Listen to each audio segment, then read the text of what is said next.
하나님께서 세우신 하나님의 종, 특별히 선지자나 제사장은 특별한 사명을 가진 사람입니다. 그래서 특별한 사명을 가진 사람은 그에 맞는 또 막중한 책무, 의무가 있다. 이렇게 우리가 충분히 말씀을 통해서 깨닫게 되는 것입니다.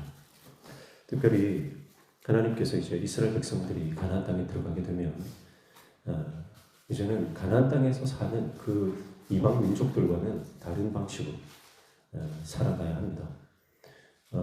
이방 백성들은 그 땅에서 각종 음란한 행위들을 하고 또 이방신을 섬기면서 이방신을 만족하기 위한 가혹하고 잔혹한 이런 행위들을 서슴지 않고 합니다. 그래서 9절부터 14절까지 보면 이방 민족들의 그 하나님께서 보시기에 역겹고 가증한 행위들, 그래서 자녀를 불로 태운다든지 사람의 몸을 상해해서 신의 마음을 움직이겠다 하는 그런 하나님이 볼 때 정말 가당치도 않은 그런 행위들이죠. 그런 것들을 따르지 말라. 사실 이스라엘 백성들은 유목민 아닙니까? 그래서 광야에서 40년 관광을 하다가 계속 텐트를 치고 이동하는 삶을 살았어요. 그러면 이제 가나안 땅에 들어가서 이제 정착을 하고 거기서 농경사회, 농사를 지으면서 살아야 하는데 거기에 대한 경험이 없지 않습니까? 그러면 당연히 이제 그 땅에서 이미 오랜 기간 동안 농사를 지으며 살아왔던 그들의 삶의 방식을 배우게 되어 있습니다. 그러니까 하나님께서는 그들의 삶을 배우지 않도록, 그들의 삶의 방식을 닮아가지 않도록 그들을 다 쫓아내라고 하신 것이고요. 다 쫓아내지 못해서 잔재가 남아있다 하더라도 그들의 삶의 방식을 절대 따르지 말라. 그렇게 말씀하면서 그러면 이스라엘 백성들이 따라야 하는 삶의 방식이 뭐냐? 그것은 바로 하나님의 말씀, 하나님의 말씀만을 믿고 따라가는 방식으로 살아가야 한다고 말씀하는 것입니다. 그래서 1절부터 8절까지는 이 말씀대로 하나님을 예배하는 삶을 살아가게 하기 위해서 제사장을 세우잖아요. 그래서 제사장은 어떤 삶을 살아야 하는지, 하나님 앞에 어떤 책임이 있는지 거기에 대해서 말씀을 하고 있고, 또 오늘 15절부터 22절까지는 또 한 부류 선지자 아닙니까? 이 선지자는 하나님의 말씀을 대언하는 사람입니다. 모세와 같은 종이죠. 그래서 하나님께서는 선지자들을 세워주시겠다. 그래서 이 선지자를 통해서 하나님의 말씀을 대언할 것이니까 너희는 이방 민족들의 가증한 행위로 본받지 말고 하나님께서 세우신 선지자를 통해서 하나님의 말씀을 듣고 그 하나님의 뜻을 따라 살아가는 것이 이스라엘 백성들의 삶의 모습이 되어야 한다. 그렇게 말씀하는 것입니다. 여러분, 우리는 어디에 살든지 그 나라의 법을 따라 살아야 하는 것입니다. 대한민국에 사는 사람은 대한민국의 법을 따라서 살아야 합니다. 그러나 또 다른 나라에 가면 다른 나라에서 이민해서 그 나라에서 살려면 그 나라 법을 따라야 되죠. 나는 한국에서 왔는데 나는 한국 법대로 살겠다 그러면 그 나라에서 살지 못하는 것입니다. 법이 아주 엄격한 싱가포르라든지 그런 나라에 가게 되면은 작은 경범죄 하나도 수십만 원 혹은 수백만 원의 벌금을 물게 되지 않습니까? 그래서 바닥에 침 하나도 함부로 뱉으면 안 되는 거예요. 근데 침 찍찍 뱉으면서 한국은 그렇지 않다 이렇게 말하는 것은 아무런 소용이 없는 거죠. 여러분, 마찬가지입니다. 우리가 이제 예수님을 믿고 세례를 받고 또 내가 직분을 받고 그랬으면 이제 하나님 나라의 백성답게 살아야 됩니다. 하나님을 믿기 전에 내가 예수님을 왕으로 모시기 전에 살던 삶의 방식을 그대로 살면서 내가 하나님 나라의 백성이다라고 말하는 것은 하나님께서 인정하지 않으시는 거예요.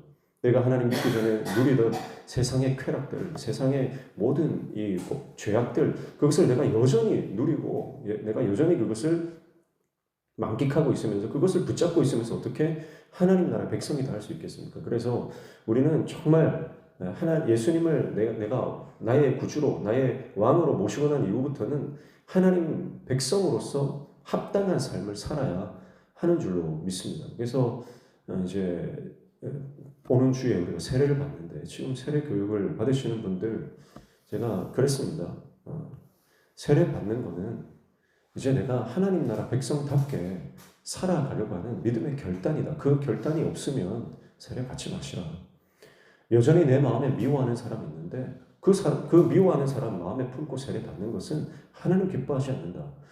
내 안에 미워하는 사람이 있으면 미워하는 사람 용서하고 적어도 내가 이 사람을 용서해 보겠다 몸부림은 쳐야 된다.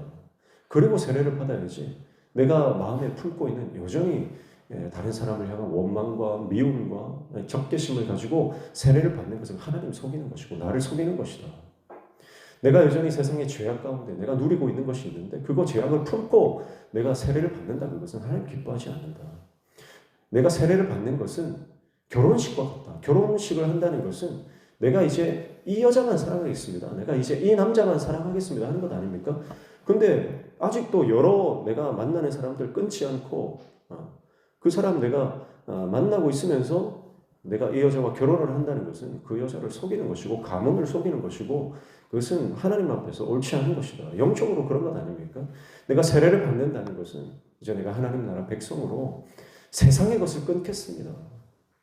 지금 당장 끊어내지는 못할지라도 내가 정말 이것을 끊어내기 위해서 세례를 받는 그 시간에 믿음의 결단은 있어야 된다.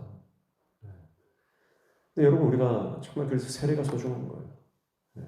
일생에 한 번 받는 세례. 그래서 오늘 저와 여러분이 내가 처음 세례 받았을 때 그때 감격과 결단, 내가 처음 직분 받았을 때 감격과 결단. 근데 만약에 그게 없다. 내가 직분을 받았는데도 내가 정말 세례를 받고 직분을 받고 내가 하나님의 놀라운 사명을 받았는데도 믿음의 결단 없다. 그냥 아무런 경각심 없이 그 사명 감당한다 그러면 오늘 말씀처럼 거짓 선지자다. 거짓 선지자다. 가짜다 그 말이야. 여러분 오늘 우리가 하나님 앞에서 진짜가 되기를 축복합니다. 진짜 그리스도인이 되어야 되고 진짜 직분자가 되어야 되고 진짜 사명자가 되어야 하는 줄로 믿습니다.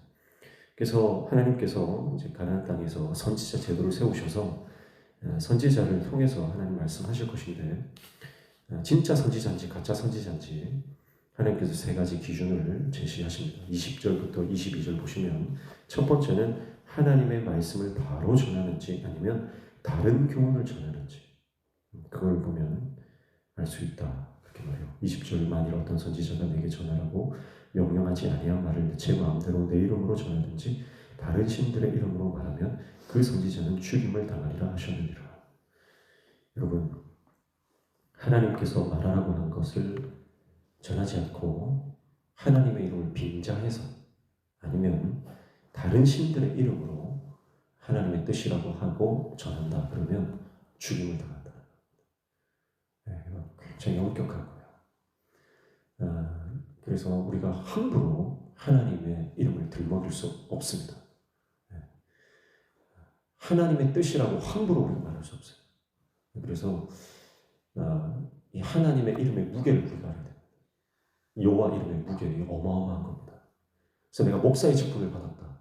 하나님께서 우리에게 직분 주셨다. 이 어마어마한 무게입니다. 하나님께서 나를 장로로 세우셨다. 그러니까 어마어마한 거야. 나를 권사로 세우셨다. 그런데 우리가 이걸 너무 가볍게 생각합니다. 죽임을 당할 것이다. 너 목숨과 바꿔야 된다. 너 함부로 하나님께서 주신 사명 그것을 함부로 사용하지 마라. 두 번째는 21절 내가 마음속으로 이르기를 그 말이 여호와께서 이르신 말씀인지 우리가 어떻게 알리오하리라. 22절 만일 선지자가 있어 여호와의 이름으로 말한 일에 증언도 없고 성취함도 없으면 그렇게 말하죠. 그래서 이것이 하나님의 이름에서 왔는지 하나님의 이름으로 가르치는지 그리고 세 번째는 그것이 성취와 증언이 있는지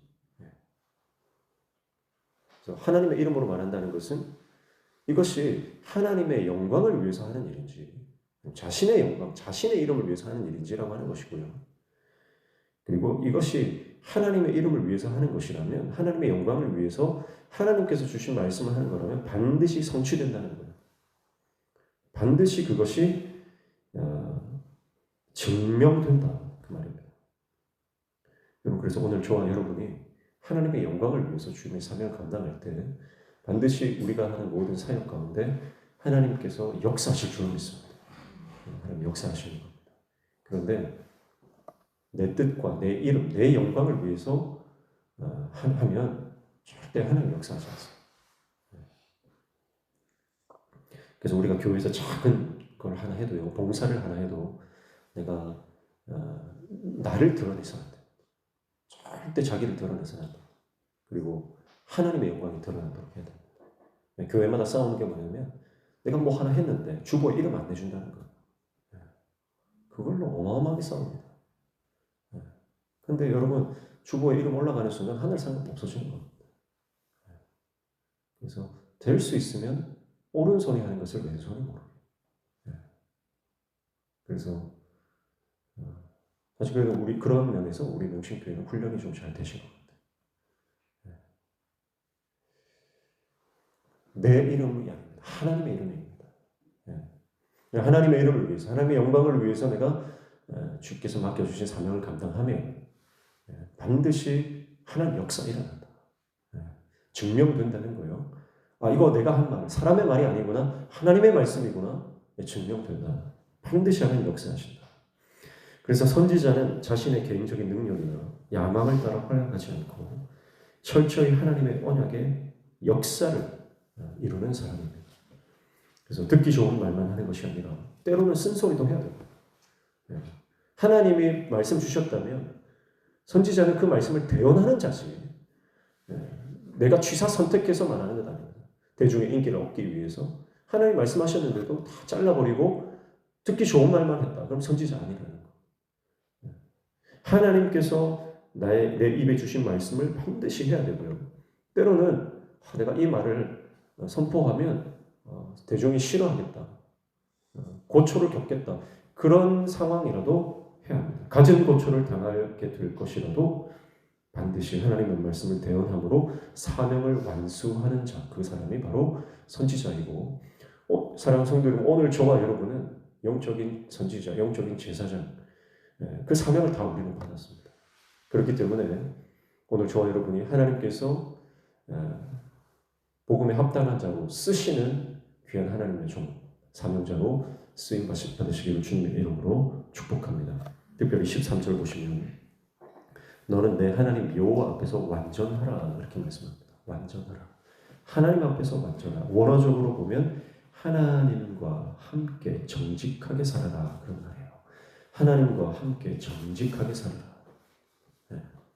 사랑하는 성도 여러분, 어떤 삶이 능력 있는 삶입니까? 어떤 삶이 정말 하나님께서 쓰시는 삶입니까? 완전 무결한 삶, 완전히 뭐 흠도 티도 없는 그런 삶이 아니라 여호와 앞에 완전한 삶, 즉 하나님과 동행하며 정직하게 행하는, 그게 제사장이나 선지자나 왕이나 하나님이 세우신 사람들에게 하나님께서 요구하시는 한 가지, 정직한 것입니다. 주님과 함께 동행하면서 정직하게. 그래서 내가 부족하면 하나님 나 부족합니다. 사람들 앞에서 나는 그런 걸 할 수 있는 능력이 없다, 솔직하게 말하는 거예요. 내가 할 수 있는 건 할 수 있다 그러고 할 수 없는 건 할 수 없다 그러고, 하나님께서 맡기신 건 맡기셨다 그러고 하나님께서 맡겨주시지 않은 것은 이거 하나님께서 나에게 맡겨주시지 않았다. 여러분, 하나님 앞에 정직한 영을 하나님 기뻐하십니다.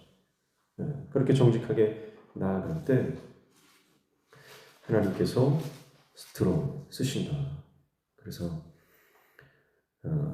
이방인들은 자기를 속이고 사람을 속이는 겁니다. 그래서 자기들에게 능력이 없는데도 불구하고, 자기들이 그것을 뭐 해결할 수 있는 자기 안에 어떤 것이 없어요. 그런데도 불구하고 복술이나 마술이나 점치고 뭐 그런 자기 자녀를 불 가운데 집어넣고 하는 그런 가증한 행위를 통해서 마치 자기에게 능력이 있는 것처럼 속이는 겁니다. 그건 자기를 속이는 것이고 사람을 속이는 것이고 하나님을 속이는 거죠.